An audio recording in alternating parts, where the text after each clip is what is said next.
हे आता digital platforms हे मॉलसारखे आहेत, कारण तुम्ही ते उघडल्यानंतर ना तुम्हाला 500 गोष्टी दिसतात. अशा पद्धतीने प्रेक्षक पण खूप गोंधळले आहे. तर तीच बनवणाऱ्यांची पण परिस्थिती आहे असं मला वाटतं. जे म्हणायचंय ते म्हणू दिलं पहिल्यांदा, तर नंतर सेन्सॉर करण्याचा प्रश्न येईल. या सगळ्या डिजिटल क्रांतीमुळे प्रचंड मोठ्या प्रमाणावरती संधी निर्माण झालेल्या आहेत आणि तितक्याच प्रमाणामध्ये हे अवघड आहे की त्या सगळ्या गर्दीमध्ये आपलं स्थान कसं मिळवायचं.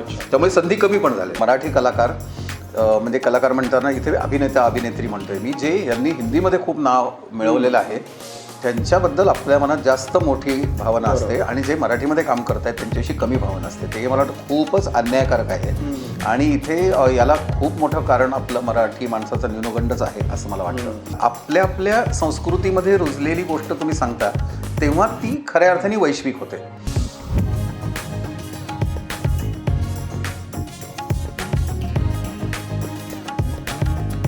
फिल्म रायटिंग हे बऱ्याच काळापासून चाललेलं आहे आणि ते बरंचसं इव्हॉल्व्ह होत चाललेलं आहे. आणि म्हणजे आधी 60sच्या फिल्म, 50sच्या फिल्म, त्यानंतर 70s 80sच्या फिल्म, 90sच्या फिल्म फारच वेगळ्या होत्या. त्यानंतर परत एक वेगळा काळ आला की काहीतरी लोकांना काहीतरी नवीन काहीतरी सांगावं असं वाटतंय. आणि आता परत डिजिटल मीडियम आल्यानंतर रायटिंग परत अजून वेगळं झालेलं आहे, बदललंय. नेटफ्लिक्स आणि अमेझॉन प्राईम हे सगळ्या गोष्टी आल्यानंतर. तर तू या सगळ्याकडे कसं बघतोस आणि तुझ्या रायटिंग मध्ये पण तू ओव्हर द इयर्स काही बदल केलेला आहे, विचारांमध्ये काही बदल केला आहे, रिसर्च मध्ये काही बदल केलेला आहे, स्ट्रक्चर स्टाईल फॉर्म मध्ये काही बदल झालेला आहे तुझ्या अनुषंगाने, ते काही सांगतोस? खरं आहे, म्हणजे काळानुसार बदल तर खूपच झाले. चित्रपट एकूण माध्यमाच्या समजुतीमध्ये झालेत. म्हणजे मला काय वाटतं की एक तर कसं आहे की हे चित्रपटी माध्यम आहे ते समाजात प्रचंड पोचणार आहे आणि समाजावर भयंकर मोठा परिणाम करणारं ते आहे. आणि त्यामुळे कसं होतं की म्हणजे समाज आणि चित्रपट हे एकमेकाला बदलवत दोन्ही मिळून बदलत जातात. त्यामुळे त्याचं समाजातल्या बदलाचं प्रतिबिंब चित्रपटात दिसणार आणि चित्रपटातल्या गोष्टींचे ट्रेंड्स समाजात येणार, असं ते सायकल चालू राहतं. कारण म्हणजे आता पूर्वी आपण जर बघितलं ना की याच्यामध्ये जर आपण हा सगळा जो स्वातंत्र्याच्या नंतरचा जर काळ बघितला किंवा स्वातंत्र्याच्या थोडा आधीचा काळ बघितला तर एक प्रकारे असं नॅशनलिस्ट अशा भूमिकेतून चित्रपट खूप बनवले जायचे. म्हणजे मला तर आठवते की आता इव्हन म्हणजे प्रभातच्या त्या माणूससारख्या चित्रपटामध्ये त्यांनी खूप चेष्टा केली होती, प्रेमच कांदा प्रेमच भाकर वगैरे असं म्हणून. म्हणजे हे कसले न्यू थिएटरवाले कलकत्त्याचे बंगाली लोक प्रेम प्रेम वगैरे करत बसतात. माणसाचं सगळं सार्थकता ही काय अशा फालतू प्रेमभंग वगैरे अडकलेलं नाही आहे. तर अशी भांडणं पण होती आयडिओलॉजीची की हे सगळे प्रेमाच्या मागे लागलेले आणि आम्ही मराठी माणसं कशी कर्तव्याच्या मागे लागलेली, असं पण एक आपली एक हे होती. तर इथपासून मग ते म्हणजे न्यू थिएटर, नॅशनल थिएटर वगैरे या सगळ्या लोकांचे खूप नॅशनलिस्ट सिनेमे त्या काळात आले. मग नंतरचं मला आठवतं की आता हे बघितलेले आहेत सिनेमे जे स्वातंत्र्याच्या नंतरच्या पिढीचे होते, तर ज्या पद्धतीने एकूण नेहरूंनी सगळी रचना करायला सुरुवात केली होती त्यावेळेला देशाची, मग त्याच्यात लोकशाही मूल्य असतील, वेगवेगळे इंडस्ट्रियल डेव्हलपमेंट असेल, मग ते त्याच्या नया दौरामध्ये पुन्हा ते म्हणजे जुन्या नव्याचा संघर्ष आहे, यंत्र आपण मान्य करायचं की नाही, पण तोच आता डोक्यावरती हेल्मेट घालून असा तो धरणाच्या तिथे वर चाललाय नायक वगैरे, असले ज्या इमेजेस पुन्हा तयार होते ना की इंजिनियर्स नावाच्या गोष्टीचं खूप त्या पिढीला आकर्षण होतं की असे काय काय धरणं आणि रस्ते आणि पूल बांधणारे इंजिनियर्स हे एकदम हिरो असले. हा, तर त्याच्यात बरं असं होता त्याच्या बरोबरीने म्हणजे राज कपूरच्या काळापासूनच मुंबई असेल किंवा वेगवेगळ्या पद्धतीमध्ये समाजातला बिघडलेपणा आहे, मग त्यातला अंडरडॉग आहे, झोपटपट्टीत राहणार आहे, मग जो चोर आहे पण मनाने चांगला आहे, कारण मग एकूण समाजातली अन्यायाची भावना सुरू झाली. तर असं करत करत करत ती इमेज अँग्री यंग मॅन पर्यंत येऊन पोहोचली. म्हणजे त्या मधल्या काळातला सगळा राजेश खन्ना वगैरेचा, म्हणजे मी थोडे हिंदी सिनेमाचे रेफरन्सेस सोपे पडावेत म्हणून देतोय.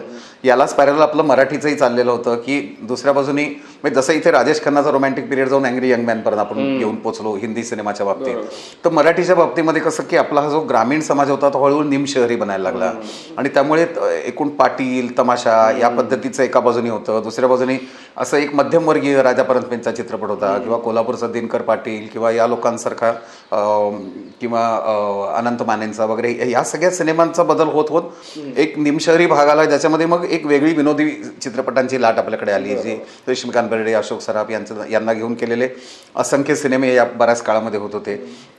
असं करता करता मला असं वाटतं की एकूण हिंदी मराठी सगळ्याच आपल्या प्रादेशिक भाषांपासून ते मेनस्ट्रीम सिनेमापर्यंत जागतिक सिनेमाचं एक्सपोजर जसं पोचायला लागलं तसं सगळ्यांना असं लक्षात आलं की यापेक्षा वेगळं काहीतरी होऊ शकतं. म्हणजे तिथले सिनेमे आपल्यापर्यंत पोचायला लागले आणि आपले सिनेमे पण तिथपर्यंत पोचायला लागले.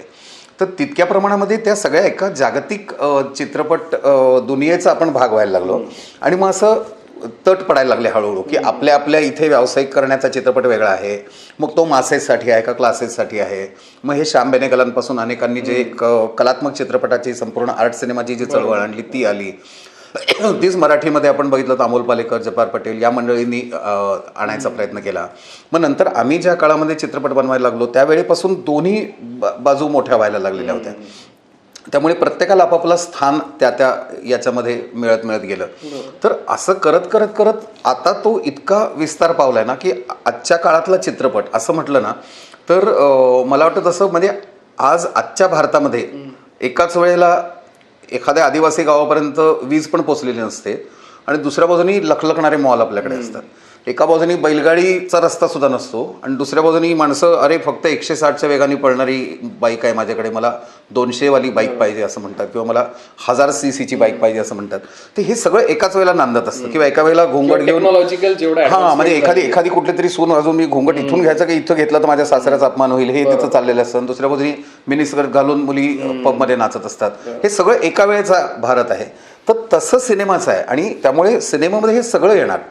त्यामुळे एका बाजूनी हे जे सगळं म्हणजे आता असं घरामध्ये डांबून ज्या बाईला ठेवलंय असा नवरा हा एखादा अश्लील नृत्य असलेला भोजपुरी सिनेमा बघणार आहे. मग हे जे काही एक पब संस्कृतीमधलं पण स्वातंत्र्य उपभोगणारी जी नवीन पिढी आहे त्यांना आपले हे सगळे हिंदी, मराठी, गुजराती, प्रादेशिक भाषेतले हे सगळे सिनेमे अत्यंत आउटडेटेड वाटणार आहेत आणि त्यांचं सगळं लक्ष हे कुठल्या तरी डिजिटल प्लॅटफॉर्मवर तयार होणाऱ्या जागतिक याच्याकडे असणार आहेत. मग त्यामुळे या सगळ्यांचं म्हणजे ऑडियन्स म्हणून प्रत्येकाची आवड इतकी म्हणजे तो माध्यमाचा स्फोट जो म्हणतो ना तो ॲक्च्युली स्फोट झाला आहे. त्यामुळे ते असं उडालेलं आहे आणि त्यामुळे सगळे आपण असे खूप बिथरलेल्या पण स्थितीत आहोत कारण एकाच वेळेला आपल्यासमोर इतके प्रकार आहेत आणि वेगवेगळ्या वयातल्या वेगवेगळ्या संस्कृतीतल्या लोकांना वेगवेगळं सापडतं आहे. आता त्यातलं डिजिटलचा भाग जो आहे तो मला आणखीन एक गमतीशीर असा वाटतो की म्हणजे डिजिटल जेव्हा पहिल्यांदा आलं ना तेव्हा एक तर मी स्वतः म्हणजे 16mm फिल्म, 35mm फिल्म, मग त्याच्याबरोबरीने हे आलं युमॅटिक आणि बिटा कॅम आले, मग त्याच्यानंतर DV कॅम कॅसेट्स आल्या. असं करत एवढी टेक्नॉलॉजी बदलताना बघितली तिथपासून ते डिजिटल चिपपर्यंत म्हणजे एका मेमरी डिस्कमध्ये आता आपण सगळं हे करतो तिथपर्यंत आलो. तर हे सगळं बघताना प्रत्येक टप्प्यावरती आम्ही मंडळी गोंधळून गेलेलो आहोत. म्हणजे जेव्हा मला आठवतं की 2011 वाजता 2011 साली वाजताना 2011 साली जेव्हा पहिल्यांदा डिजिटल 5D कॅमेऱ्याने आम्ही शूटिंग केलं आणि हा भारत माझा ही पहिली फिल्म केली तेव्हा तोपर्यंत माझा विश्वासच नव्हता की हे जे काही शूटिंग करतोय आपण हे फीचर फिल्मचं असू शकतं म्हणून. तो 35mm एवढा मोठा कॅमेरा घेतल्याशिवाय जे तयार होतं त्याला फीचर फिल्म नाहीच म्हणता येणार कारण व्हिडिओ कॅमेरे कशा आपल्या छोट्या छोट्या शॉर्ट फिल्म्सना ठीक आहेत पण 5Dवर बनवलेली हा भारत माझा फिल्म ही जेव्हा पडद्यावरती लागली त्याची सगळी DCP बनवून मी म्हटलं ही दिसते व्यवस्थित लोक बघतायत ही एखाद्या नॉर्मल सिनेमासारखी. मग असं लक्षात आलं की हे खूपच बदललंय सगळं. त्यामुळे जवळजवळ 0 बजेटवरती ती फिल्म आम्ही त्यावेळेला केली होती कारण सगळे कलावंत आणि तंत्रज्ञ यांनी अण्णा हजारेंच्या आंदोलनाच्या निमित्ताने म्हणून ती फिल्म बनवायला प्रतिसाद दिल्यामुळे ती फुकट केलेली होती. पण तांत्रिक बडेजाव पूर्ण काढून टाकून ती फिल्म करता येऊ शकते हे लक्षात आलं आणि त्यामुळे मला वाटतं जसं हे आमच्या लक्षात आलं तसं एकेकाळी आता समजा आम्ही जेव्हा पहिल्यांदा काम करायला सुरुवात केली तेव्हा लोक म्हणत होते नाही तुम्हाला तो फिल्मचा कॅमेरा बघायलाही मिळणार नाही. तो बघायचा असेल तरी सुद्धा तुम्हाला 2-2, 3-3 वर्ष वाट बघायला की तो कसा दिसतो, त्याचा व्ह्यू फाइंडर कसा असतो, त्यात फिल्म कुठे भरतात हे सगळं माहीत नसताना आम्ही फिल्म मेकिंगला सुरुवात केलेले लोक आहोत. तर आज कसं होतं की तुम्ही मोबाईल घ्या, एखादा छोटासा कॅमेरा घ्या, गोप्रो घ्या, यांनी तुम्ही शूटिंग करायला लागू शकता आणि त्यामुळे खूप मोठं लोकशाहीकरण झालं असं मला वाटतं आणि जी खूप चांगली गोष्ट आहे. म्हणजे काहीच वर्षांपूर्वी मला आठवतं की आता आमच्या एका मित्राने म्हटलं की नागराज मंजुळे नावाचा एक मुलगा आहे आणि त्यांनी पिस्तुल्या नावाची फिल्म केलेली आहे, व्हिडिओवरती बनवली आणि त्याला नॅशनल अवॉर्ड मिळाला आहे वगैरे असं सगळं. इथपासून ते सैराटपर्यंत हा जो प्रवास आहे तो मला असं वाटतं की हे जर डिजिटल माध्यम नसतं तर ती जी पहिली पिस्तुल्यासारखी फिल्म आहे ही नागराजसारखा मुलगा पटकन बनवूच शकला नसता. आणि तसे अनेक जण आहेत आज मला असं दिसतंय की ज्यांना या माध्यमापासून ते दूरच राहिले असते, कारण हे श्रीमंतांचंच आहे, एका विशिष्ट वर्गाचंच आहे, विशिष्ट जातीतल्या लोकांनीच वापरण्याचं आहे. हे जे सगळं त्याच्या भोवती असलेलं वलय आहे ते जात जात जाऊन प्रत्येक माणसाच्या हातामध्ये हे माध्यम आलेलं आहे. तर आता याचाच परिणाम असा होतो की म्हणजे नागराज मंजुळे असेल किंवा त्याच्यासारखे अनेक जण असतील की जे त्यांच्या म्हणजे त्यांची जी कलात्मक बुद्धिमत्ता आहे ही त्याच्या जोरावरती इथे येऊन पोचलेली आहे. आणि याच्याबरोबरीने असंही होणार आहे की म्हणजे ग्रामीण भागात असेल, शहरात असेल, श्रीमंत गरीब कुठल्याही वर्गात असेल, केवळ डिजिटल माध्यम हे सहज हाताशी आल्यामुळे काहीही करत सुटलेले असेही लोक असणार आहेत. त्यामुळे त्याचा एक मोठा गदारोळ आता माजलेला दिसतोय. म्हणजे मी बऱ्याच शॉर्ट फिल्मच्या ज्युरीवरती जेव्हा फेस्टिवल्समध्ये काम करतो तेव्हा मला असं वाटतं की अरे बाबा तू का करतोयस फिल्म्स, म्हणजे तुला काय कोणी सांगितलं फिल्म करायला. कारण त्या माध्यमाची गंमत लुटायची यामुळे माणसं त्यात घुसत आहेत, पण त्यांना सांगण्याजोगं काही आहे की नाही, या माध्यमाचा मला अभ्यास करायचा की नाही याचं. आणि गांभीर्य हा शब्द मी अशा अर्थाने वापरत की सगळं तरी गंभीर चेहऱ्यातून केलं पाहिजे, मजाच घ्यायची माध्यमाची आणि छान म्हणजे मस्तच आहे हे माध्यम, पण ते करण्यासाठी तुम्हाला त्याच्यातलं कौशल्य प्राप्त करायला पाहिजे आणि त्याच्यासाठी कष्ट करायला पाहिजेत, अभ्यास करायला पाहिजेत. हे लक्षात न येता कोणीही काही करत सुटलेलं आहे. पण मला असं वाटतं की ठीक आहे, तेही आपण मान्य करूया, कारण काही मूर्ख प्रयोगांमधनंच काहीतरी चांगलं सापडत जाणार आहे असं पण होऊ शकतं. त्यामुळे त्या लोकशाहीकरणाच्या मी विरोधात नाही आहे, मला खूप आनंद आहे ते सगळं ज्या पद्धतीने होतंय त्याचं. आता माझ्या वैयक्तिक म्हणजे हे सगळं मी एवढं मोठं उत्तर दिलं ते एकूण परिस्थितीबद्दल, पण मला स्वतःला जर म्हणशील ना तर मला असं लक्षात आलं की हे डिजिटल माध्यम, डिजिटल प्लॅटफॉर्म्स आणि वेगवेगळ्या वेब सिरीज आणि टेलिव्हिजन या सगळ्यांनी प्रेक्षक खूप असा तुकड्या तुकड्यात विखुरला मात्र गेला आहे असं नक्की वाटतं. की मला एखादी आज फिल्म बनवावीशी वाटली, एखादा चित्रपट बनवावासा वाटला तर मी कोणासाठी करतोय हा मला खूप मोठा असा प्रश्नचिन्ह माझ्या डोळ्यासमोर उभं राहतं. तो चित्रपट गृहामध्ये बघणाऱ्या लोकांसाठी आहे का, म्हणजे आता ह्या कोविड नंतर कोण चित्रपटगृहात जाणार आहे याचे पण वेगळे प्रश्न आहेत. पण चित्रपटगृहामध्ये आता समजा मराठी चित्रपट मी करायचा आहे असं मला वाटलं तर चित्रपटगृहामध्ये नक्की येईल असा मराठी प्रेक्षक कोण आहे, तर तो एक कुठेतरी मग 50-60च्या पुढचा ज्यांना जुना नॉस्टॅल्जिया बघायचा असा प्रेक्षक आहे का, दुसऱ्या बाजूनी जो बहुजन समाज आहे जो मोठ्या संख्येने फिल्म बघायला येणार आहे. या दोघांसाठीचा सिनेमा वेगळाच असणार आहे. एकाला सैराट हवे, दुसऱ्याला कटार काळजात घुसली हवे. हे दोन्ही ऑडियन्सच वेगळे आहेत. आणि मला हे दोन्ही बनवायचं नसेल आणि मला वेगळाच सिनेमा करायचा असेल तर तो हे दोन्ही बघायला येणार का, हा वेगळा प्रश्न. हे जर टेलिव्हिजनसाठी असेल तर भयंकर गुडी कौटुंबिक असं काहीतरी लोकांना हवं आहे, किंवा टेलिव्हिजन सिरियलच्या बाबतीमध्ये त्याच सासू सुनांच्या कारस्थाना आणि त्यांचे जे कौटुंबिक विषारी गोष्टींचं असं एक भयानक स्वरूप तर ते काहीतरी दाखवायला लोकांना हवं आहे. तर हे सगळं बघणारा प्रेक्षक आहे आणि प्रेक्षक माझा हाच आहे ना, मी नवीन प्रेक्षक कुठून आयात करणार नाही आहे, हीच सगळी माणसं आहेत ती. तर यांना मला माझं काम बघायला लावायचं असेल तर मी यांना काय पद्धतीने त्या माध्यमाकडे आणू, मग टी व्हीकडे किंवा चित्रपटगृहाकडे. आणि तिसरं आहे ते डिजिटल माध्यम आहे. तर तिथे त्यातल्या त्यात मला थोडा आनंद असा वाटतो आहे की तो प्रेक्षक आहे तो जगभर विखुरलेला आहे. त्यामुळे मग मला हवा तसा सिनेमा जर मी बनवला तर तो बघणारा जगभर विखुरलेला जो प्रेक्षक आहे तो बघू शकेल असा सिनेमा मी बनवू शकेल. कारण आता इतकी वर्ष आम्ही जेव्हा काम करत राहिलो ना तेव्हा खरोखरच हा विचार केला नाही की म्हणजे कुठल्या प्रेक्षकासाठी बनवतो याचा विचार केला, पण प्रेक्षकाला जे आवडतंय ते देऊया का असा उलट्या बाजूने नक्की नाही विचार केला. त्यामुळे मला असं वाटतं की आता आमच्या फीचर फिल्म्समध्ये सुद्धा ना दोघी असेल, 10वी फ असेल किंवा घो मला असला हवा असेल, नितळ असेल, असे जे काही चित्रपट आहेत ना जे प्रेक्षकांना असे खूप छान वाटलेले आहेत, ज्याची मजा त्यांनी घेतलेली आहे, तर त्यांची प्रेक्षकप्रियतेचे निकषच वेगळे आहेत. वास्तुपुरुष सारखा सिनेमा जर घेतला तर तो एखादा कादंबरीसारखा आहे, त्याचा प्रेक्षक पुन्हा संपूर्ण वेगळा आहे. मग देवराई असेल, बाधा असेल, अस्तू असेल, कासव असेल, हे सगळे एका समस्येबद्दलचे होते, पण शिवाय त्यांच्यामध्ये एक वेगळा गंभीरपणा होता आणि त्यामुळे तशा पद्धतीचे चित्रपट आवडणारे हे पुन्हा आणखीन वेगळे असणार आहेत. तर संहिता आणि वास्तुपुरुष मी थोडेसे एका दिशेला घालेन की जे एखाद्या कादंबरीसारखे अभिजात प्रेक्षकासाठी बनवलेले चित्रपट आहेत. तर असं हे सगळं बदलत जातं. किंवा एक कप चहासारखा जो चित्रपट आहे जो RTI आणि या सगळ्याबद्दल होता, तर हा चित्रपट अनेक कार्यकर्त्यांना प्रोत्साहन देणार आहे आणि कार्यकर्ते त्याचा वापर करू शकतात अशा पद्धतीचा. तर म्हणजे या एका याच्यामध्ये पण आपल्याला लक्षात येईल की या सगळ्याचा प्रेक्षक वर्गच वेगळा आहे. त्यामुळे आज मला नव्याने काहीतरी काम करायचं आहे असं म्हटल्यानंतर ना माझ्या मनामध्ये वेगवेगळे विषय येतात आणि ते त्या विषयाबरोबर त्याचा प्रेक्षक वर्ग येतो आणि त्या प्रेक्षक वर्गाच्या बरोबर ते माध्यम मला कसं वापरायचं आहे हे पण येतं. आणि या सगळ्याबरोबर एक मोठा गोंधळ असा आहे की आपला सगळ्यांचाच प्रेक्षक म्हणून अटेन्शन स्पॅन भयंकर कमी झाला आहे. म्हणजे मला आठवतंय की संहिता असेल किंवा पूर्वी वास्तुपुरुष असेल हे बनवताना ज्याला संगीताच्या परिभाषेमध्ये ठहराव असं म्हणतात ना, तो ठहराव असलेली कलाकृती बहुधा आज कुणाला सोसतच नाहीये, गाण्यामध्ये पण नाहीये. म्हणजे तुम्ही एक चांगला ख्याल ऐकता आहात आणि शांत बसून ते गाणं सावकाश पुढे सरकतंय. तुम्ही अगदी कथक नृत्याचा सुद्धा मी काही लोकांशी माझा जेव्हा संपर्क येतो तेव्हा असं होतं की थोडा वेळ ते नृत्य झाल्यानंतर लोकांना भराभरा गरागऱ्या फिरक्या पाहिजेत असं म्हणतात. तर ते नृत्य करणारे म्हणतात हो गिरक्या मला येतात मारायला, पण गिरक्या मारून दाखवलं म्हणजे मी उत्तम नर्तक किंवा नर्तिका आहे हे सिद्ध होत नाही. पण लोकांना काय होतं की नाही ते फास्ट गिरक्या घेतल्या ना की ते छान असतं. किंवा गायकाने एकदा तो आवाज लावून तो 3 मिनिटं ताणला की तो मोठा गायक झाला, किंवा त्यांनी आ करून प्रचंड व्हरायटी दिली. किंवा अगदी झाकीर हुसेन सारख्या माणसाचं आम्ही बघितलंय. एका फेस्टिवलला आम्ही मिल व्हॅलीला गेलो होतो अमेरिकेमध्ये. तर मिल व्हॅली हे खूपच सुंदर ठिकाण आहे. तर तिथे झाकीर हुसेनचं फार्म हाऊस आहे आणि तिथे झाकीर हुसेन असतात बऱ्याचदा. तर तिथे त्यांनी काहीतरी सगळ्या डेलिगेटसाठी त्यांचा एक शो ठेवला होता. आणि तिथे झाल्यानंतर मला एक भारतीय म्हणून आणि एक कलावंत म्हणून मला हळूहळू माझी अशी चिडचिड व्हायला लागली की या महान कलावंताला या लोकांसमोर सादरीकरण करताना काहीतरी भलत्याच गोष्टी करायला लागतात. म्हणजे वेगामध्ये तबला वाजवून दाखवणं, त्याच्यावर आगगाडीचाच आवाज काढून दाखव, असले काय काय प्रकार त्यांनी केले. तर मी म्हटलं हो हे अल्लार खानचे पुत्र हे खूप वेगळ्या पद्धतीचं तबला वादन करू शकतात.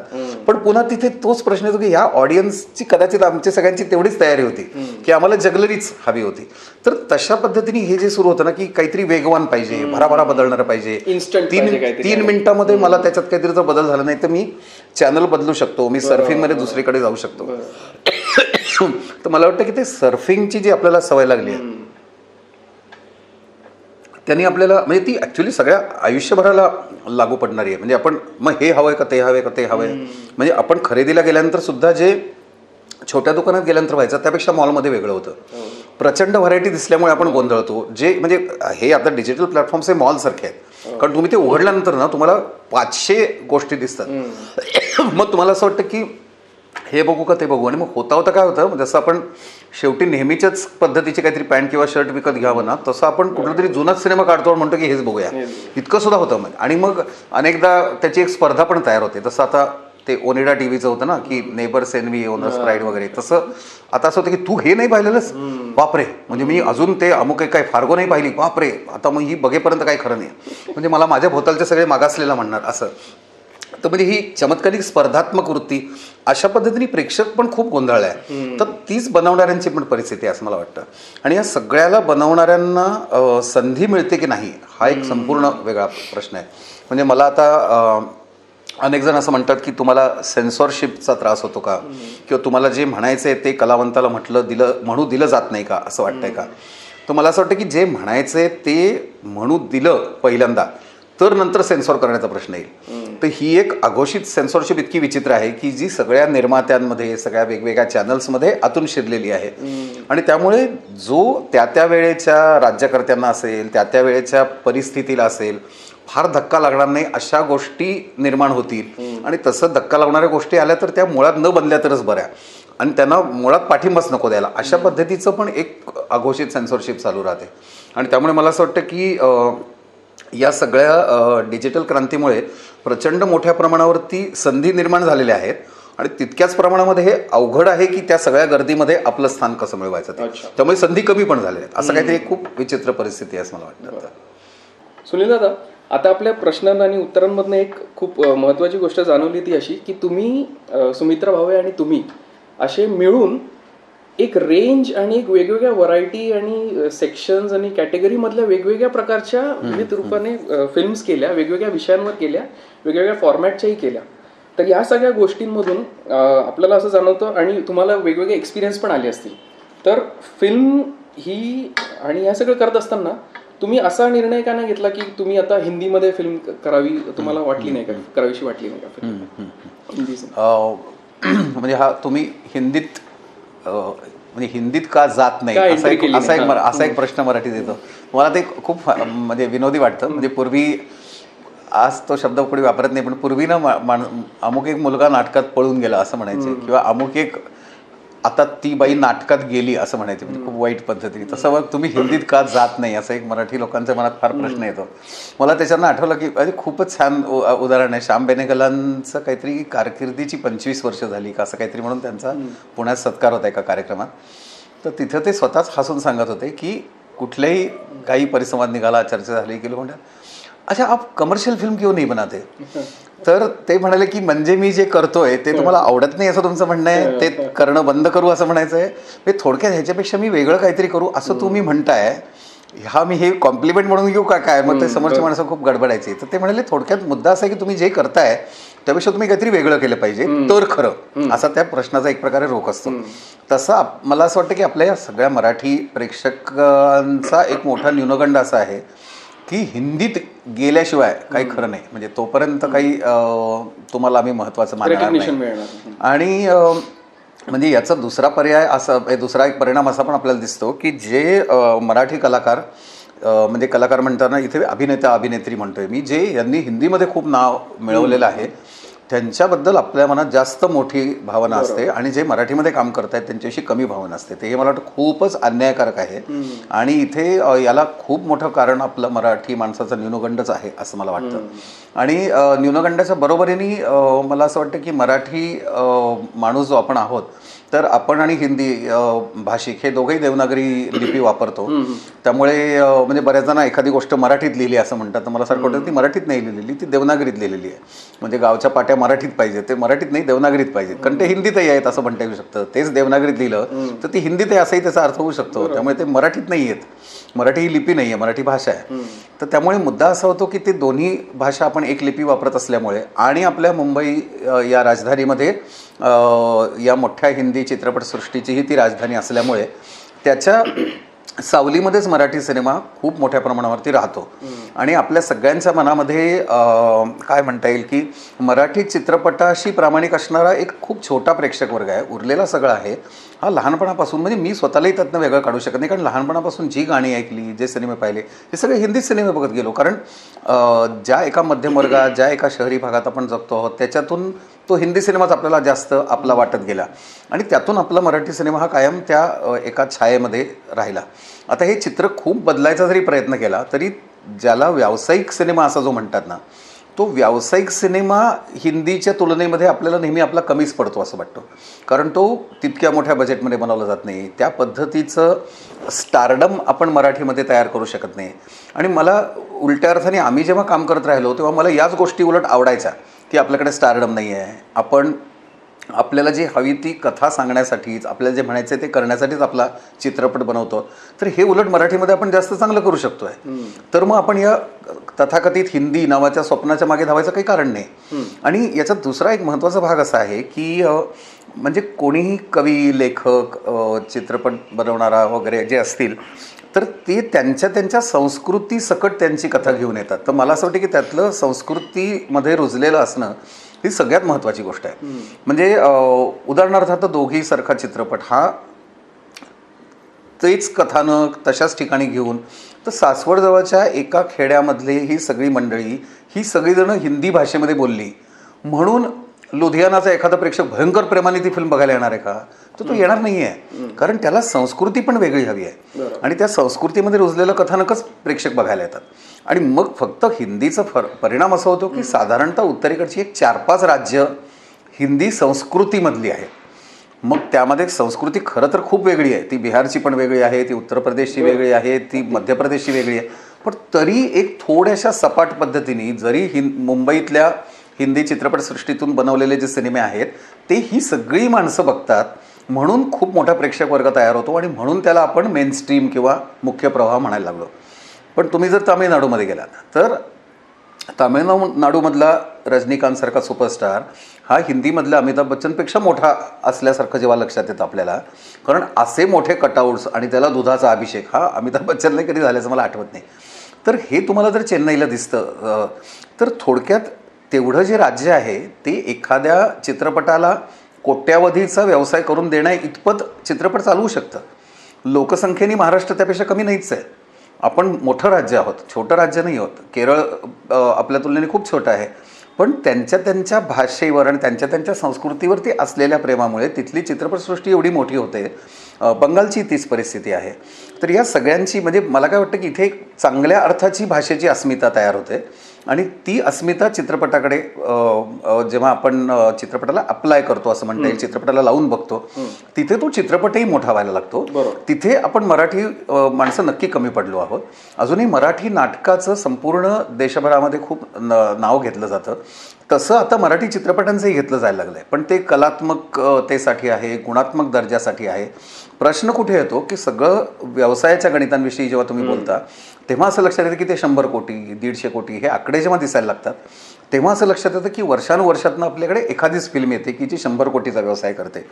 बघायला गेलं तर महाराष्ट्रातल्या इतक्या लोकांनी बघितलं तर तेवढा व्यवसाय होणारच आहे, कारण जवळजवळ तेच लोक हिंदी चित्रपट 100 कोटीला चालवत असतात, त्याच मुंबईतले, त्याच ह्याच्यातले. तर म्हणून मला असं वाटतं की त्या व्यवसायाला महत्त्वाचं मानायचं का आपल्याला जे गुणात्मकदृष्ट्या करायचं आहे त्याला महत्त्वाचं मानायचं, हा एक मुद्दा मराठी आणि हिंदीच्या बाबतीत होता. दुसरा, आपल्या संस्कृतीमध्ये रुजलेली गोष्ट तुम्ही सांगता तेव्हा ती खऱ्या अर्थाने वैश्विक होते. आणि म्हणून मला असं वाटतं की तो जो प्रेक्षक वर्ग आहे तो जगभर पसरलेला आहे असं जेव्हा मी म्हणालो, तर त्यांना आपली वाटणारी गोष्ट ही मला माझ्या संस्कृतीतली जेव्हा मी बनवेन तेव्हाच ती बनेल असं मला वाटतं. आणि म्हणून हा जो एक घोटाळा आहे ना की हा चित्रपट हिंदी भाषा बोलणाऱ्यांनी जर केला किंवा त्याची भाषा जर हिंदी केली तर प्रचंड मोठा प्रेक्षक वाढणार आहे, हा खूप मोठा गैरसमज आहे. तो वाढणार आहे, तो चित्रपटाच्या प्रकारामुळे वाढणार आहे. त्यामुळे चित्रपटाचा प्रकार बदलला तर प्रेक्षक वर्ग वाढू शकेल, पण प्रेक्षक वर्ग वाढवण्यासाठी तो चित्रपटाचा प्रकार बदलायचा का हा माझा निर्णय असणार आहे. तर एखाद्या वेळेला मला एखादं कथानक असं वाटलं की जे मला खूप कोट्यावधी प्रेक्षकांना काहीतरी गंमत देऊ शकेल, आनंद देऊ शकेल, मजा वाटू शकेल असं आहे, तसंच मला असं वाटलं की ते या सगळ्या उत्तर भारतीय संस्कृतीमध्ये मला चित्रित करायला आवडेल, तर तो चित्रपट हिंदीमध्ये करायला मला आक्षेप काहीच नाही आहे. आणि म्हणून काही प्रमाणामध्ये आम्ही जिंदगी जिंदाबादसारखी आमची खरं तर दुसरीच फीचर फिल्म ही हिंदीमध्ये गेली होती, कारण ती मुंबईमध्ये घडते, त्याच्यामध्ये वेगवेगळ्या भाषेतली माणसं असायला हवी होती. म्हणून त्यावेळेचे हिंदीमधले मोठे मोठे कलाकार पण त्याच्यामध्ये होते. ओमपुरींचं मगाशी मी नाव घेतलं, अंजन श्रीवास्तव होते, किंवा आता सुलभा देशपांडे, विक्रम गोखले, हे मराठी हिंदी दोन्हीमध्ये मोठी असलेली माणसं त्यावर होती. मीता वशिष्ठ, मिलिंद गुणाजी ही मंडळी त्याच्यात होती. म्हणजे अगदी गॅलेक्सी ऑफ स्टार्स होते त्याच्यामध्ये सगळे. उत्तरा भावकर होत्या ज्या नुकत्याच त्यावेळेला हिंदीतनं आलेल्या होत्या. तर ही सगळी माणसं त्यात होती. पण आता प्रश्न असा होतो की त्यामुळे तो चित्रपट काही धडाधडा सगळ्या थिएटर्सना लागला का. तर HIV एड्स सारखा विषय, याची जी मांडणी त्यावेळेला आम्ही केलेली होती, जी आज मला वाटतं की आजच्या डिजिटल काळातला जर प्रेक्षक असता ना तर त्याला तो चित्रपट पटकन आवडला असता. कारण 8-10 पॅरलल स्टोरीज त्या सगळ्या एकत्र येत संपूर्ण समाजाची एक कथा आपण सांगतो. अशा पद्धतीची रचना बघण्याची थिएटरमधल्या ऑडियन्सला त्यावेळेला सवयच नव्हती. आणि मग ते आम्हाला विचारायला लागायचे की मग हे नेमकं काय आहे, हा विकायचा कसा, मग हा कुठल्या ऑडियन्सपर्यंत जाणार, असं करता करता त्याला थिएटर मिळू शकलं नाही. पण तो वेगवेगळ्या छोट्या छोट्या शोजमधून अनेक प्रेक्षकांपर्यंत पोचत राहिला. आता दुसऱ्या बाजूनी आमच्याच 2 चित्रपटांचे रिमेकचेही विषय निघाले. म्हणजे आता दोघीसारख्या सिनेमाच्या कथानकावरती आधारित लगा चुनरी में दाग हा चित्रपट तयार झाला. आता हे सांगेपर्यंत लक्षात येणार नाही की तो त्याच्यावरनं बनलेला आहे, कारण त्याचा गाभा जो आहे तो तोच आहे, हे जर तुम्ही काळजीपूर्वक बघितलं तर लक्षात येईल. पण तो संपूर्ण सासवडजवळ घडणाऱ्या खेडेगावातून तो चित्रपट नेला गेला बनारसच्या भागामध्ये, आणि बनारस आणि मुंबई, आणि मग त्याच्यामधली जी नायिका आहे जिला दुर्दैवानी वेश्या व्यवसाय स्वीकारावा लागतो, तिचं रूपांतर एका खूप आकर्षक अशा कॉलगर्लमध्ये झालं. तर हे सगळे बदल हिंदी सिनेमाला करावे लागले. आणि त्या पद्धतीने तो जेव्हा सिनेमा बनला तेव्हा आम्हाला असं वाटलं की त्यापेक्षा दोघीमध्ये जो एक प्रामाणिकपणा होता, जी निरागसता होती, ती त्या सिनेमामध्ये मला आता कुठेच आढळत नाही. आणि म्हणून जरी त्यांनी अगदी त्याच्यात येत असलं की सुमित्रा भावे यांच्या दोघी या कथानकावर आधारित हा चित्रपट आहे असं छोटंसं क्रेडिट सुरुवातीला येऊन जात असलं, तरी मला असं वाटतं की ते काही अभिमानाने सांगावं असं वाटत नाही की केवढं त्या कथेचं चीज झालं त्या चित्रपटात जाऊन.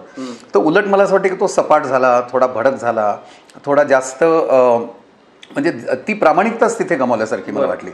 एक शक्यता अशी 10वी फ मात्रच्या वेळेला निर्माण झालेली होती की तेव्हा काही हिंदीमधले प्रतितेश निर्माते आमच्याकडे आले आणि ते म्हणाले की, आणि पुन्हा तिथेच कारण धंदा, कारण 10वी फ चक्क व्यवसाय करत होता, म्हणजे तो 40-40 आठवडे धडाधडा चालत होता. आणि या हिंदी निर्मात्यांचे कुठलेही सिनेमे त्यावेळेला चालत नव्हते. तर ते म्हणजे या पर्टिक्युलर निर्मात्यांचे एकूण हिंदी चित्रपट नव्हे, तर ते आमच्याकडे म्हणाले की आम्हाला म्हणजे चमत्कार वाटतोय हा की एक मराठी सिनेमा एवढा चालतो आहे. आणि तर त्यांना असं वाटलं की मग आपण याचं रूपांतर हिंदीमध्ये करूया आणि मग खूप तरतरीचे आम्ही त्याच्या वेळेला हे केलं आणि मग तेव्हा आम्ही हाच विचार केला की ती शाळा ही मग वेगळ्या ठिकाणी आपल्याला न्यावी लागेल, त्यातला शिक्षक आपल्याला वेगळ्या पद्धतीचं दाखवावं लागेल, ती सगळी संस्कृतीच आपल्याला बदलायला लागेल. तर ते सगळं बदलून आम्ही त्याचा रिमेक करायचं ठरवत होतो. म्हणजे बरं त्यात गंमत कशी होते पहा, म्हणजे अभिनेत्यांची सुद्धा हे असते की आता अतुल कुलकर्णींनी आमच्या 10वी मध्ये काम केलं होतं. तर अतुल ज्या आपल्यासारख्या मध्यमवर्गीय घरातनं आलेला मुलगा होता, तर त्याला त्या सगळ्या गरीब मुलांचं जे त्या शोषित वर्गातनं आलेल्या मुलांची जी सगळी परिस्थिती आहे ही आतून समजत होती. आता जेव्हा आम्ही हिंदी करण्यासाठी म्हणून काही अभिनेत्यांना भेटलो तेव्हा मला आठवतं की आम्ही ह्याला राहुल खन्नाला भेटलो होतो. तर त्यांच्यावर आमची मीटिंग झाली. तर मी त्यांना सांगत होतो राहुल खन्नाला की हे अशी सगळी गरीब मुलं आहेत आणि त्यांची अशी शाळा आहे, मग मार्कांच्या नुसार त्यांच्या कशा तुकड्या पाडल्या जातात. आणि मग मला असं लक्षात की ह्या अभिनेत्याच्या चेहऱ्यावर काहीच उमटत नव्हतं, कारण त्याला गरीब शाळा म्हणजे काय हा एक प्रश्नचिन्ह होतं, मार्कांनुसार तुकड्या पाडतात हा अन्याय म्हणजे काय कळत, हे तुम्हाला पोचवणंच कठीण आहे. म्हणजे हिंदीमध्ये काहीतरी करत नाही असं म्हणताना हे एक एक अडथळे त्याच्यातलं तुम्ही पाहू शकता. आणि मी त्यांना असं म्हटलं की मला तुमच्या वडिलांचा सिनेमा खूप आवडतो इम्तिहान, आणि मी लहानाचा मोठा होताना तो बघितला होता आणि त्यामध्ये म्हटलं तो प्राध्यापक कसा त्या रावडी अशा मुलांना वेगळ्या पद्धतीने वागवतो, काहीसं या कथानकामध्ये त्याचं साधर्म्य असं म्हणता येईल. तो म्हटलं हो का, कुठला हा सिनेमा असं म्हणून. तर मला असं वाटलं की अरे बाबा तुझ्या बापावर बहुतेक तुझ्यापेक्षा मी जास्त प्रेम केलं की असं म्हणून, कारण मला विनोद खन्ना असा भयंकर आवडणारा नट होता. तर अशा सगळ्या खूप गमतीतून जात 10वी मग त्याच्यात आम्ही संपूर्ण एक वेगळाच विचार असा केला की इथे जर शिक्षिका असेल तर काय होईल. म्हणून आमचं नंदिता दासशी बोलणं झालं त्यावेळेला. आणि नंदिता मात्र अशी होती की जिला हे सगळं कळत होतं, तिला आपला समाज माहिती आहे, त्यातले गरिबांची परिस्थिती माहिती आहे, हे सगळं उमजून ती करू शकते असं. त्यामुळे खूप वेगळा चित्रपट निर्माण होऊ शकला असता. पण तिथे मग काय झालं की या निर्मात्यांना असं वाटायला लागलं की तुम्ही तसंही स्वस्तात सिनेमा बनवता, तर एक स्वस्तातलीच हिंदी फिल्म आम्हाला बनवून द्या, त्यामुळे एवढं बजेट कशाला तुम्हाला लागतंय. तर तिथे मात्र आम्ही म्हटलं की आम्ही आमच्या मराठी लोकांच्यासाठी अनेक माणसं फुकट काम करतात, राष्ट्रसेवा दलाची शाळा त्यांनी आम्हाला फुकट वापरायला दिली होती, तर एका वेगळ्या जाणीवेतून आपण सगळेजण काम करत असतो. इथे तुम्ही जेव्हा व्यावसायिक हिंदी चित्रपट निर्माण करताय तेव्हा आम्हाला या कोणाचेही कष्ट फुकट घ्यायचे नाही आहेत. आणि नुसतं तसं नाही तर त्यामधले नृत्य असतील, त्यामधल्या वेगवेगळ्या गोष्टी असतील, याच्यासाठी लागणारे चित्रीकरणाचे दिवस असतील, त्यासाठी लागणारे सगळं तंत्रज्ञान असेल, हे आम्हाला उत्तम हिंदी चित्रपटासारखंच पाहिजे. कारण नाहीतर मराठी लोकांनी बनवलेला हिंदी चित्रपट हा बिचारा दिसणार आणि मग पुन्हा मराठी आणि हिंदी दोघे जण म्हणणार की बघा तुम्हाला ते जमतच नाही. तर हे आम्हाला करायचं नाही आहे. तर तुम्ही त्या पातळीवरती हा चित्रपट नेणार आहात का. आणि तिथे ती चर्चा फिसकटली आणि तो काही हिंदीमध्ये होऊ शकला नाही. त्यामुळे मला असं वाटतं की आज सुद्धा जर मला कोणी म्हणालात ना तर मला हिंदी काय, मला फ्रेंचमध्ये चित्रपट बनवायला आवडेल, पोर्तुगीजमध्ये बनवायला आवडेल, तो काहीच मुद्दा नाही आहे. कारण म्हणजे अनेकदा गमतीने लोक असं म्हणतात चित्रपटातली पात्र कुठली भाषा बोलतात, हा महत्त्वाचा मुद्दा नाही आहे, चित्रपटाची भाषा काय आहे. त्यामुळे चित्रपटाची भाषा आपल्याला चांगली यायला पाहिजे, त्यातली पात्र कुठली भाषा बोलतील. त्यामुळे खरं तर आता असे चित्रपट निर्माण व्हायला हवेत की त्याच्यातलं एक मल्याळी पात्र आहे ते मल्याळी बोलत आहे, तमिळ पात्र तमिळ बोलत आहे, गुजराती पात्र गुजराती बोलत आहे. कारण आपला देश तसा आहे, आपण सगळे बहुभाषिक आहोत. आज अगदी पुण्यासारख्या ठिकाणी सुद्धा आपण इतक्या कॉस्मोपॉलिटन संस्कृतीत वावरतो. हे सगळ्यांनी हिंदी बोलायला हवा, सगळ्यांना मराठी बोलायला हवं, हे अट्टासाची गरज नाही आहे. मराठीतलं सुद्धा म्हणतो कोकणी माणूस मालवणीत बोलतो आहे, विदर्भातली बोली त्याच्यात आहे आणि खरी ती बोली आहे. म्हणजे आज सिरियलमध्ये असं काहीतरी खोटं विदर्भी खोटं मालवणी जे काही टाकत असतात ते नाही म्हणत आहे मी. एक त्या संस्कृतीचं एक ऑथेंटिक स्वरूप त्याच्यामध्ये येणारे जेव्हा पात्र बोलतील तेव्हा तो खरा होईल. आणि आपण जेव्हा म्हणतो की तो खराच रिअलिस्टिक असायला पाहिजे, तर खरोखर त्या लोकांनी ती भाषा ती बोली बोलायला पाहिजे. त्यात गंमत आहे. त्याचं सपाटीकरण करून सगळे हिंदीत बोलतायत आणि सगळे काहीतरी भोजपुरी पद्धतीचंच हिंदी बोलतायत, बंबईया पद्धतीचंच हिंदी बोलतायत, याला अर्थ नाही आहे.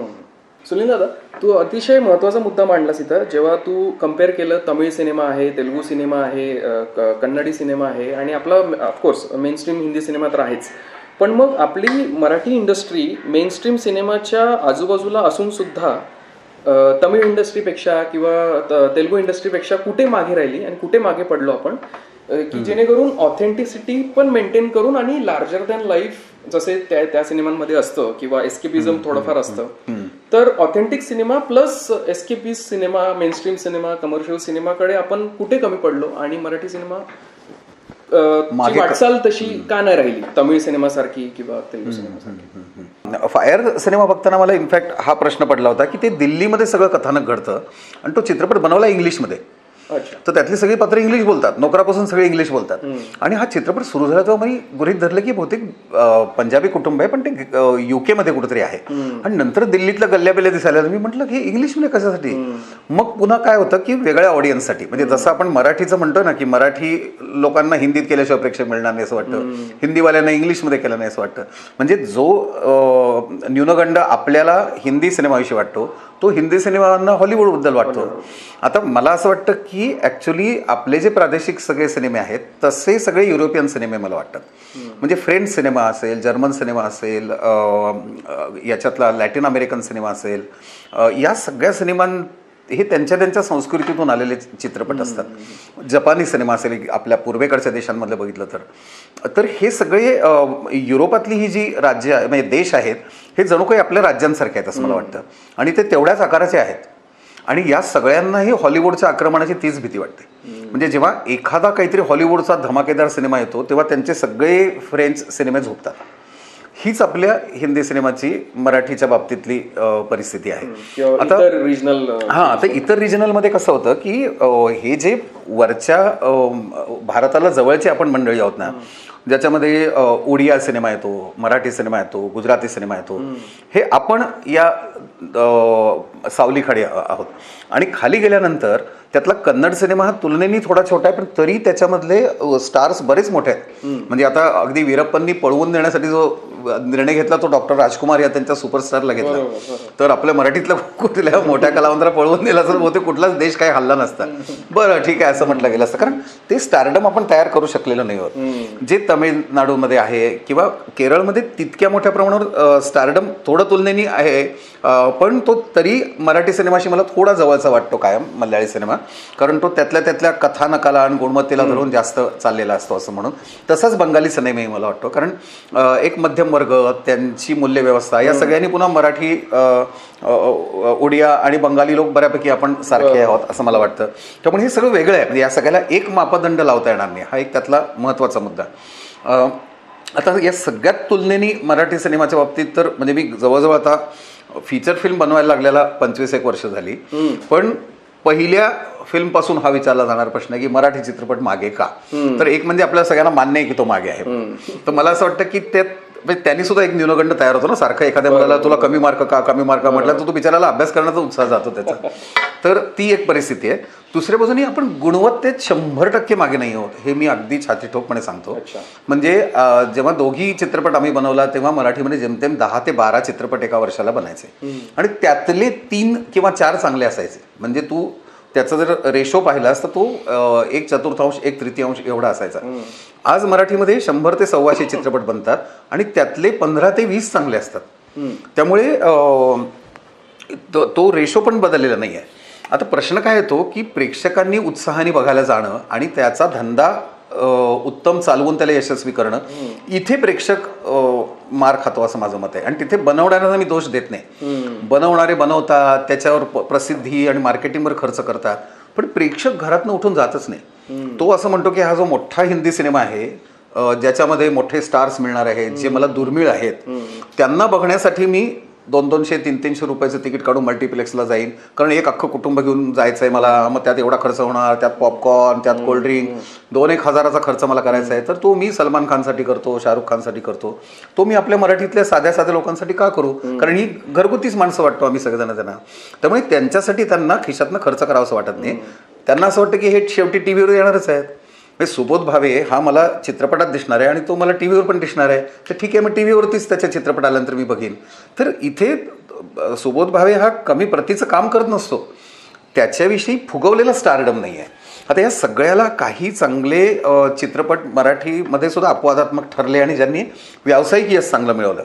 पण मला असं वाटतं की काही वेळेला हे जे व्यावसायिक यश नावाची जी गोष्ट आहे ना, त्याच्यामध्ये अनेक लोक म्हणतात की आपली गुणवत्ता वाढवायला पाहिजे. तर मला काही वेळेला असं वाटतं की गुणवत्ता कमी करायला हवी आहे का, म्हणजे प्रेक्षक जास्त येतील का. कारण गुणवत्ता वाढल्यानंतर तो प्रेक्षक उलट येत नाही, तो म्हणतो एवढं गुणात्मक नको आहे आम्हाला काही. आणि तू जे मगाशी म्हणालात ना की एस्केपिस्ट किंवा पलायनवादी जी करमणूक आहे त्याच्यासाठी थिएटरमध्ये जाण्याची परंपरा 100% आपल्याकडे आणि जी वर्षानुवर्ष आहे.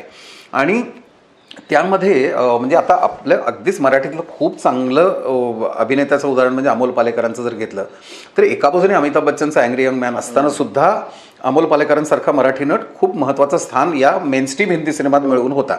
आता हे जेव्हा चालू होतं याचं कारणच तोपर्यंत टेलिव्हिजनचं आक्रमण झालेलं नव्हतं. बासू चटर्जी असतील, ऋषिकेश मुखर्जी असतील, हे सगळे मध्यममार्गी चित्रपट बनवणारे होते ज्यांची परंपरा मागे बिमल रॉयपर्यंत जाऊन पोहोचते. तर मला त्यांच्याशी मनाने माझं आयडेंटिफिकेशन वाटतं. म्हणजे मला जर कोणी म्हणलं की सत्यजित राय, ऋत्विक घटक यांच्यापेक्षा काही काही वेळेला मला बिमल रॉय हे माझे आजोबा वाटतात. कारण त्यांच्या चित्रपटामध्ये कलात्मकता होती पण लोकांपर्यंत पोहोचण्याचा साधेपणा होता. तर या सगळ्या सकट प्रेक्षकांना आपला वाटेल असा चित्रपट ते निर्माण करत होते, जो सत्यजित रायचा सुद्धा नव्हता. त्यांचं एक वेगळे कलात्मक प्रयोगांच्या पद्धतीचा एक वैचारिक इंटेलेक्च्युअल असा ऑडियन्स होता. तर बिमल रॉय हा लोकांपर्यंत सुद्धा पोहोचू शकत होता.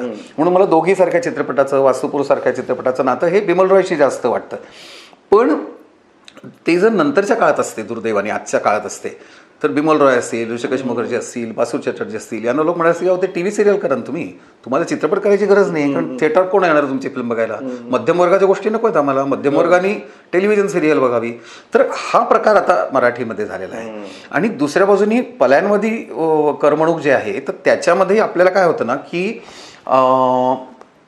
खूपच वाईट उदाहरण द्यायचं झालं ना तर मग देशी दारूपेक्षा विलायती दारू पाहिजे. हे दारू प्यायची हे जर निश्चित आहे ना तर मग देशी दारूपेक्षा विलायतीच पिऊ, थोडे खर्च जास्त करू पण मज्जात राहील, हे जी काही हे आहे ना तर तशा पद्धतीने त्या चित्रपटाकडे बघितलं. कारण नशा पाहिजे, पण नशा जर पाहिजे ना तिथे जरा जास्त वरच्या दर्जाची घेऊ. म्हणजे मग त्याच्यामध्ये जास्त मोठे सेट्स असतील, जास्त ग्लॅमरस नाच गाणी असतील. मग कसं होतं की तिथे तुलना ही त्यातल्या नशेचीच व्हायला लागते. आणि मग तिथे काही वेळेला आपला मराठी चित्रपट थोडा संकोचलेला पण असतो. म्हणजे अत्यंत अश्लील वाटणारं आयटम सॉन्ग हे घालायला मराठी दिग्दर्शक कचरत असतात. ते त्यांना हिंदी चित्रपटात मिळतं, मग तोच बघूया असा निर्णय होतो. त्या शिट्ट्या मारण्यासाठी, ती एक पुरुषी पद्धतीची करमणूक घेण्यासाठी प्रचंड लोकांनी गर्दीची करायची आहे. म्हणजे पुन्हा काय होतं ना, याच्यात बऱ्याच गोष्टी अडकलेल्या आहेत की मराठी प्रेक्षक हा अजून कुटुंबानी बघायला जातो मराठी चित्रपट. आणि त्याचबरोबरीने एक मोठा प्रेक्षक वर्ग हा हिंदी चित्रपट हा पुरुषांचीच गर्दी खेचत असतो. म्हणजे त्यामध्ये बायका जात असतील पण एका मोठ्या प्रमाणावरची एक पुरुषी करमणूक त्याच्यामध्ये दिली जात असते. मग ज्याच्यामध्ये ॲक्शन आहे, आयटम सॉंग्स आहेत, गुन्हेगारी आहे, गुन्हेगारीचं उदात्तीकरण आहे, हे सगळं बघायला थिएटरमध्ये जावं असं वाटतं. कारण ते आपल्या आयुष्यापेक्षा प्रचंड वेगळं काहीतरी आहे.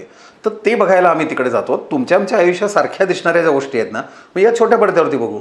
आता हे सगळं मोठ्या पडद्यावर बघणं हाही एक आनंदाचा भाग आहे. हे लोकांपर्यंत पोचवणं कठीण आहे. आता या सगळ्यामध्ये तरीही या सगळ्याला अपवाद या इतर भाषातले मराठीच्या तुलनेत थोडे आहेत. पण त्यातलं काही प्रमाणात जर तू तामिळनाडूचं हे जर किंवा मगाशी मी आंध्राचा उल्लेख करायला विसरलो, पण तेलुगू सिनेमा आणि तमिळ सिनेमा हा प्रचंड मोठा आहे आणि हिंदी सिनेमापेक्षाच मोठा आहे. याचं कारणच ते अशा प्रकारचं त्याला सवंग वाईट असे शब्द मला नाही वापरावेसे वाटत आहेत. पण मी आत्ता म्हटलं तसं की अनुभव देण्यापेक्षा नशा देण्याला ज्यांचं प्राधान्य आहे आणि असलेल्या आयुष्यापेक्षा पळवाट काढण्यासाठीचे सोपे सोपे मार्ग ज्या चित्रपटात आहेत त्याला कमर्शियल सिनेमा म्हणायला हरकत नाही. तर तो हे लोक बनवायला लागले आणि तो बनवण्यामध्ये मराठी लोक अजूनही कमी पडतात असं मला वाटतं. तर माझ्यासारख्याला ती बरी गोष्ट वाटते. पण दुसऱ्या बाजूने धंद्याच्या दृष्टीने जर तुम्ही प्रश्न केला तर ती वाईट गोष्ट आहे. त्यामुळे कदाचित आपण तितकी सवंग करमणूक द्यायला लागलो तर कदाचित आपण 100 कोटीचा धंदा करू शकू असं मला वाटतं. म्हणजे ज्यांनी खूप धंदा केला ते सगळे वाईट होते असं नाही मी म्हणत. त्यातल्या काहींना चांगलं असून सुद्धा चांगला व्यवसाय करता आला. पण मग तिथे जाहिरात असेल किंवा विशिष्ट पद्धतीच्या प्रेक्षक वर्गाला हवं ते देण्याचा काहीतरी एक भाग त्याच्यामध्ये असेल तर त्यातून काही प्रमाणामध्ये मोठा व्यवसाय तयार होऊ शकतो. पण तिथे मला असं वाटतं की तो मराठी चित्रपट तरीही मागे राहणारच आहे. म्हणजे किती धडपड केली, किती हातपाय मारले तरी सुद्धा हिंदी चित्रपट त्या सावलीतनं आपण बाहेर पडू असं मला वाटत नाही. आणि तो अट्टहास करत राहण्यापेक्षा आपल्याला हवं ते चांगलं काम आपण करत राहिलो ना तर आपण जागतिक प्रेक्षकांपर्यंत पोचत राहू आणि आपला सिनेमा चांगला राहील असं मला वाटतं.